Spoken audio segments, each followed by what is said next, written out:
नमस्कार आप सभी को।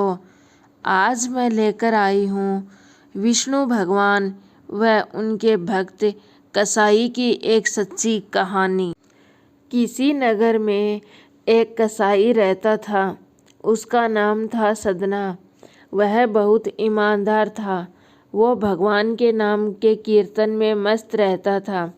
यहाँ तक कि उसको मांस काटते बेचते हुए भी वह भगवान का नाम ही गुनगुनाता रहता था। एक दिन वह अपनी ही धुन में कहीं जा रहा था। उसके पैर से कोई पत्थर टकराया। वह रुक गया।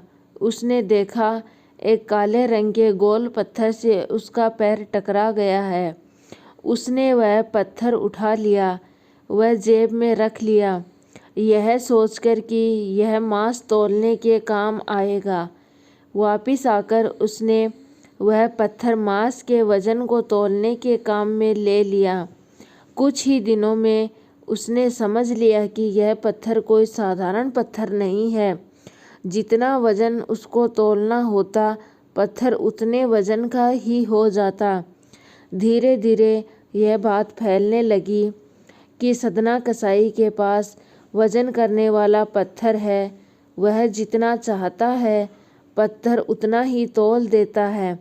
किसी को 1 किलो मांस देना होता तो तराजू में उस पत्थर को एक तरफ डालने पर दूसरी तरफ 1 किलो का मांस ही तुलता। अगर किसी को 2 किलो चाहिए तो वह पत्थर 2 किलो के बराबर हो जाता है। इस चमत्कार के कारण उसके यहाँ लोगों की भीड़ जुटने लगी। भीड़ जुटने के साथ ही सदना की दुकान की बिक्री भी बढ़ गई। बात एक शुद्ध ब्राह्मण तक पहुँची। हालांकि वह ऐसी अशुद्ध जगह पर नहीं जाना चाहते थे जहाँ मांस कटता हो, बिकता हो, किंतु चमत्कारिक पत्थर को देखने की उत्सुकता से उसे सदना की दुकान तक खींच ले आई। दूर खड़ा होकर वह सदना को मीट तौलते हुए देखने लगा।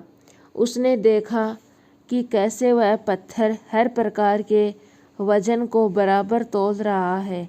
ध्यान से देखने पर उसके शरीर के रोंगटे खड़े हो गए।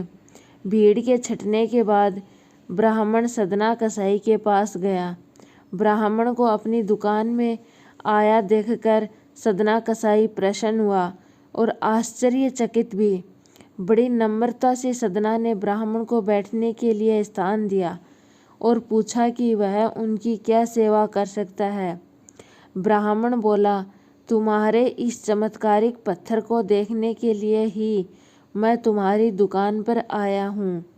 यूँ कहे कि यह चमत्कारिक पत्थर ही मुझे खींचकर तुम्हारी दुकान पर ले आया है। बातों ही बातों में उन्होंने सदना कसाई को बताया कि जिस पत्थर को आप मांस तौलने के काम ले रहे हैं वो वास्तव में शालिग्राम जी है, जो भगवान का स्वरूप है। शालिग्राम जी को इस तरह गले कटे मांस के बीच में रखना व उनसे मांस तौलना बहुत बड़ा पाप है। सदना बड़ी ही सरल प्रकृति का भक्त था। ब्राह्मण की बात सुनकर उसे लगा कि अनजाने में तो मैं बहुत पाप कर रहा हूँ। इसके बाद सदना ने शालिग्राम जी को ब्राह्मण को दे दिया और कहा कि आप ही इसकी सेवा करना और मेरे लिए कोई उचित काम हो तो मुझे अवश्य बताना। ब्राह्मण उस शालिग्राम शिला को बहुत सम्मान से घर ले आए। घर आकर उन्होंने श्री शालिग्राम को स्नान करवाया, पंचामृत से अभिषेक किया, वह पूजा अर्चना आरंभ कर दी। कुछ दिन ही बीते थे कि उस ब्राह्मण के सौपन में श्री शालिग्राम जी आए और कहा, हे ब्राह्मण, मैं तुम्हारी सेवा से प्रसन्न हूँ, किंतु तुम मुझे उसी कसाई के पास छोड़ आओ। सौपन में ही ब्राह्मण ने कारण पूछा तो उत्तर मिला कि तुम मेरी अर्चना पूजा करते हो, मुझे बहुत अच्छा लगता है, परंतु जो भक्त मेरे नाम का गुणगान कीर्तन करते रहते हैं उनको मैं अपने आप को भी बेच देता हूँ। सदना तुम्हारी तरह मेरा अर्चन नहीं करता है, परंतु वह हर समय मेरा नाम गुनगुनाता रहता है। जो कि मुझे अच्छा लगता है, इसलिए मैं उसके पास गया था। ब्राह्मण अगले ही दिन सदना कसाई के पास गया। वह उनको प्रणाम करके सारी बात बताई। वह श्री शालिग्राम जी को उन्हें सौंप दिया। ब्राह्मण की बात सुनकर सदना कसाई की आंखों में आंसू आ गए। मन ही मन सोचने लगे कि मांस बेचते खरीदने के कार्य को तिलांजलि देने की सोची और निश्चय किया कि यदि मेरे ठाकुर को कीर्तन पसंद है तो मैं अधिक से अधिक समय उसका नाम और कीर्तन में ही समर्पित करूं। अगर आपको हमारी वीडियो अच्छी लगी हो तो कृपया करके हमारे चैनल को लाइक एंड सब्सक्राइब कर दीजिए। प्लीज़ दोस्तों, भगवान जी के नाम पे एक लाइक एंड सब्सक्राइब तो बनता है। कमेंट करके बताना कि आपको हमारी वीडियो कैसी लगी।